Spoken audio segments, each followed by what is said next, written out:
सारा ग्लेशियर बहुत दूर तक जमता रहे, इसके लिए अल्लाह ने एक खास हिरन की प्रजाति पैदा की जिसे हम रेनडियर कहते हैं।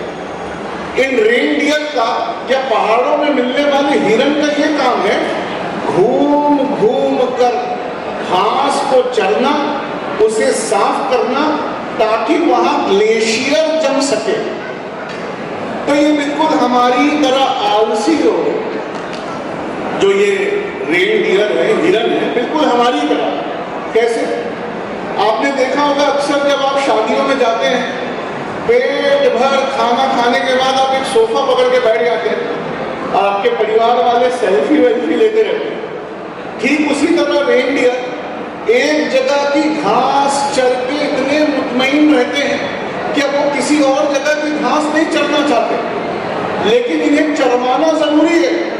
अगर ये घूम घूम कर घास साफ नहीं करेंगे तो ग्लेशियर बहुत दूर तक नहीं फैलेगा, और अगर ग्लेशियर बहुत दूर तक नहीं फैला तो सूरज की वो रोशनी जो जमीन को गर्म करने आई है उसे वापस रिफ्लेक्ट कौन करेगा? तो अल्लाह रब्बुल इज्जत ने इन हिरन के ऊपर भेड़ियों को बनाया। जब ये हिरन घास चढ़ते चढ़ते चढ़ते थक जाते हैं और बिल्कुल मोटे हो जाते हैं, सुस्ताने लगते हैं, तो इनको दौड़ाने के लिए भेड़िए आते हैं और भेड़िए इन्हें दौड़ाते हैं और बहुत दूर तक खदेड़ते हैं, और आखिर में जो सबसे कमजोर होता है भेड़िए उसका शिकार करके अपना पेट भर लेते हैं। लेकिन एक हिरन का शिकार हुआ, बाकी हिरन बहुत दूर तक खदेड़े गए और खदेड़ने में इतनी एनर्जी नष्ट हुई कि वहां पहुंचकर अब वो नई घास चरने लगते हैं, और जैसे ही नई घास चरने लगते हैं ग्लेशियर वहां उतना फैलने लगता है, और जितना ग्लेशियर फैलने लगता है उतना सूरज की रोशनी वापस रिफ्लेक्ट होती है, ग्लोबल वार्मिंग बच जाती है। अल्लाह ने बर्फ की चादर और घास को चरने वाले हिरन और हिरन को दौड़ाने वाले भेड़ियों से हमारी किस्मतों को जोड़ा है। अगर वो हिरन घूम घूम कर घास ना चले तो ग्लेशियर उतना बड़ा ना हो, तो नदियों में पानी ना हो, अगर नदियों में बर्फ का पिघला हुआ पानी ना हो तो खेतियां ना हो, तो फूड सिक्योरिटी ना हो, और वो सफेद कलर की बर्फ अपने ऊपर गिरने वाली रोशनी को रिफ्लेक्ट ना करे तो जमीन इतनी गर्म हो जाए कि सारी दुनिया आज ही खत्म हो जाए। क्या आप अपने रब की इस आयत के तहत इस साइंस के डिस्क्रिप्शन को नहीं पढ़ना चाहते कि तुम गौर क्यों नहीं करते और तुम कौन कौन सी नेमतों को ठुकराओ? इवन हिरन का दौड़ना और भेड़ियों का उनका शिकार करना, ये भी तुम्हारे रब ने तुम्हारे लिए रहमत बनाई है। ये बात हमें साइंस समझाती है। दूसरा एग्जाम्पल, अल्लाह रब्बुल इज्जत की शान छोटे मोटे करिश्मे करने से नहीं पता चलता, बहुत बड़े करिश्मे करता है तब समझ में आता है कि रब का क्या मुकाम है। तो यहाँ पर जितने बच्चे बैठे हैं, स्कूलों से आए हैं, पढ़े लिखे हैं, मैं उनसे एक सवाल पूछता हूँ कि दुनिया में एटम बॉम्ब से भी ताकतवर एक बॉम्ब है, कभी नाम सुना? The mother of atom bombs कहा जाता है उसे। आप कभी गूगल करना एटम बॉम्ब से भी ताकतवर कौन सा बॉम्ब है, तो जवाब आएगा हाइड्रोजन। हाइड्रोजन एक बॉम्ब है जो 1000 एटम बॉम्ब की ताकत रखता है, रशिया ने बनाया था। उसके बाद उसने उसको डिसमेंटल किया, गूगल पे विकिपीडिया पे हर चीज लिख कर आ जाए। हाइड्रोजन में इतनी ताकत है कि वो किसी देश को नक्शे से मिटा सकता है। और बचपन में आपको याद होगा ऑक्सीजन के बिना कोई चीज जलती नहीं, तो वो स्कूलों में पढ़ाने वाला एक एक्सपेरिमेंट था जो मुझे बचपन में समझ में आया कि मोमबत्ती लो, उस पर उल्टा एक ग्लास रखो, जैसी ग्लास में का ऑक्सीजन खत्म, मोमबत्ती बुझ जाती। इसका मतलब ऑक्सीजन जलाने के लिए बहुत जरूरी है। बिना ऑक्सीजन के कुछ जलता नहीं है। साइंस में जलने को ही ऑक्सीडेशन कहते हैं। बिना ऑक्सीजन आग नहीं लगाई जा सकती। आग भड़काना है तो उस पर ऑक्सीजन डालो, और अगर ब्लास्ट करना है तो उस पर हाइड्रोजन डालो। अब मैं दिखाता हूं, जब मेरा रब हुक्म देता है तो क्या होता है। यहां जितने बच्चे बैठे हैं सबको एक चीज तो पता ही होगी, पानी का साइंटिफिक नेम क्या है? आवाज नहीं है, क्या है? एक बार और जोर से, क्या है? H2O। ये पानी का क्या है? Scientific name. इसका मतलब क्या हुआ? 2 हाइड्रोजन और 1 ऑक्सीजन। अल्लाह ने कहा कुन फयकून, 2 ब्लास्ट करने वाले और 1 भड़काने वाले, यानी 2 हाइड्रोजन और 1 ऑक्सीजन, यानी 2 सबसे ताकतवर ब्लास्ट, अति ज्वलनशील, और 1 जिसके बिना दुनिया में कुछ जलाया नहीं जा सकता। जब रब ने कहा कुन फयकून, ये दोनों आपस में ऐसे मिले, इन्हें भड़काना चाहिए था या जलाना चाहिए था, उल्टा ये बुझाने के काम आ रहे हैं। ये ताकत कहां से आई?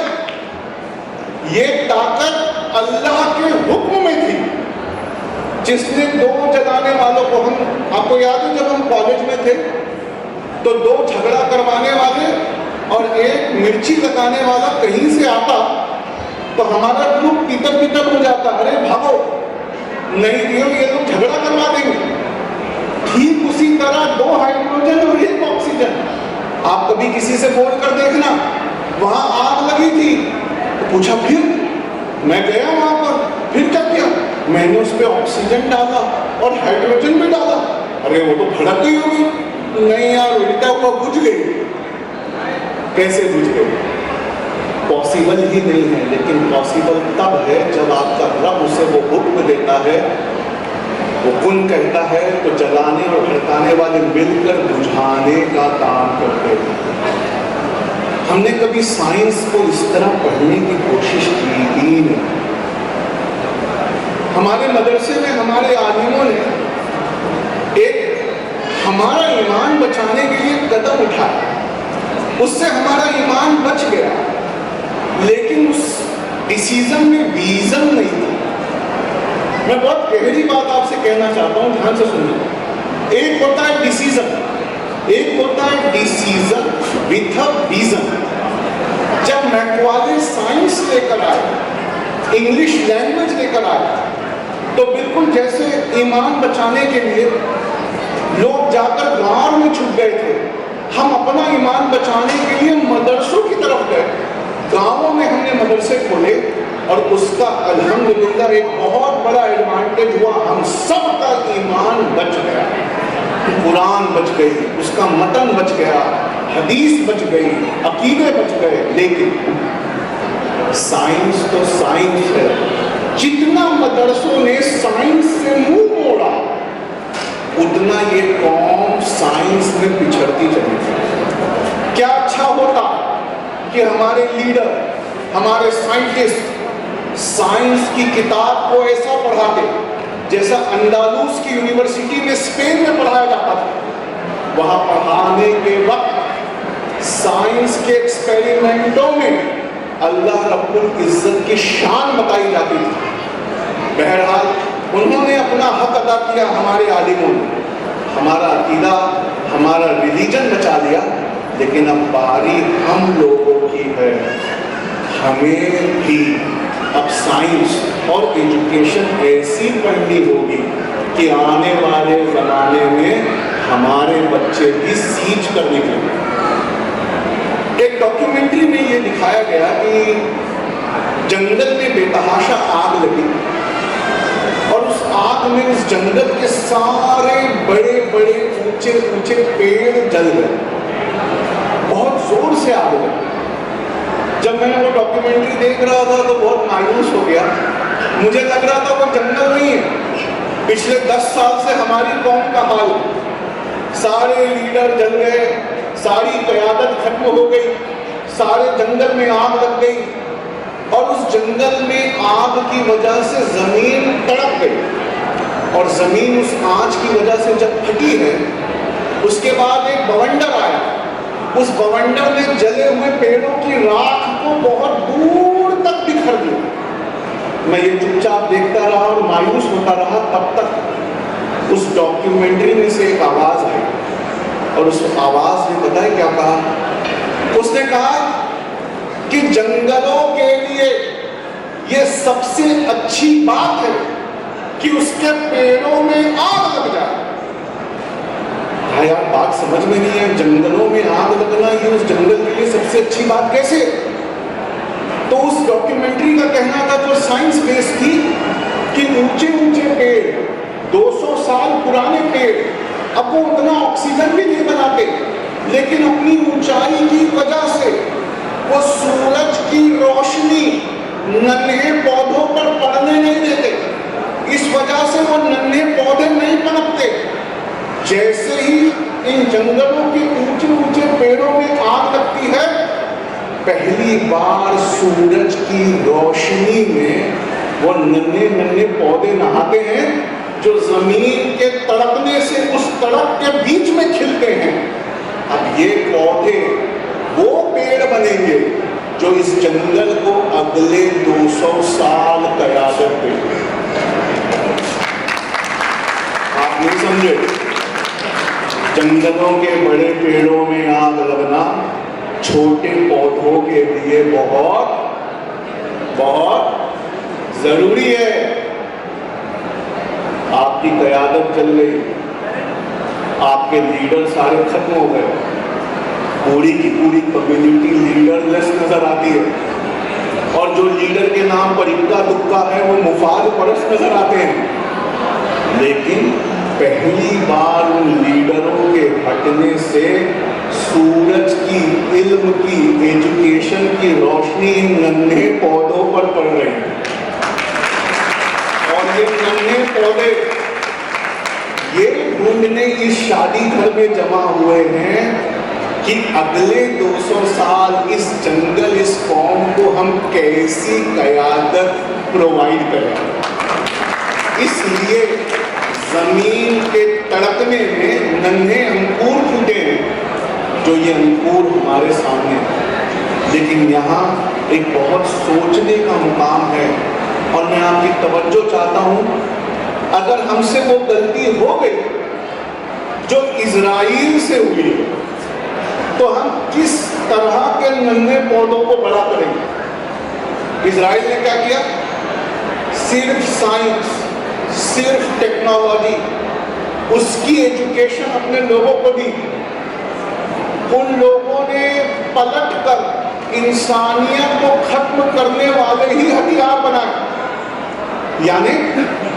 यानी वहां सिर्फ दिमाग की तालीम दी गई, उनके दिलों को आयतों से धोया नहीं गया, उसके तफसीर से उन्हें नरम नहीं किया गया, उन्हें हदीस और अल्लाह के नजदीक आने का कोई ज्ञान या कोई एजुकेशन नहीं दी गई। सारी कौम ऐसी बन गई है, आप देख रहे हैं कितने दिनों से, 6 महीने हो गए, सारी कौम ऐसी हो गई है कि उनका दिल मर गया है। वो छोटे छोटे बच्चों की भूख भी नहीं देख रहे, वो उन पर बम बरसा रहे हैं, वो 7-7 दिन से प्यासे बच्चों को मशीन गन से उड़ा रहे हैं। ये होता है जब कोई कौम सिर्फ साइंस को चुनती है, जब कोई कौम सिर्फ साइंस को चुनती है। और फिलिस्तीन में जो लोग मर रहे हैं, उनके तरफ से आवाज उठाने वाला दुनिया में एक भी इस्लामिक मुमालिक नहीं है। वो सब अपना वोट सीकर बैठे हैं। ये उन कौमों के साथ होता है जो साइंस को नहीं चुनती। तो अब आप बताइए, आप क्या चुनना चाहेंगे? साइंस चुनना चाहेंगे ताकि आपके बच्चे बड़े होकर किसी कौम का जीनोसाइड करें, या साइंस नहीं चुनना चाहेंगे जिससे आप ही के बच्चों का जीनोसाइड हो? इसका जवाब है इस शादी खाने में। जब मैं गुजरा हूँ इन पैविलियन से तो मैंने हर स्टॉल पर देखा, वहाँ साइंस की एजुकेशन के साथ इस्लाम का इल्म मिलाकर दिया जा रहा। इसका मतलब हमारा सिलेबस ऐसा होना चाहिए जिसमें दिमाग की तालीम भी हो लेकिन दिल की तरबियत भी हो। क्योंकि सिर्फ दिमाग पढ़ा लिखा जब होता है तो वो इतना ताकतवर होता है कि बेगुनाहों को मारने के मंसूबे बनाता है, और जब दिल बहुत ताकतवर होता है वो अपने रब के करीब होता है लेकिन दुनिया में उसकी कोई हैसियत नहीं होती। अल्लाह से दुआ है इस फंक्शन में आया हुआ हर बच्चा, उसका दिल उसका दिमाग दोनों इतना ताकतवर हो कि आने वाले ज़माने में साइंस की बारीकियां और खूबियां भी वो जानता हो, और वो साइंस का इस्तेमाल लोगों को मारने के लिए नहीं बल्कि लोगों को बचाने और उभारने के लिए करता है। Madina schools, best academic faculty, बेहतरीन डिसिप्लिन, जहां तालीम भी और तरबियत भी।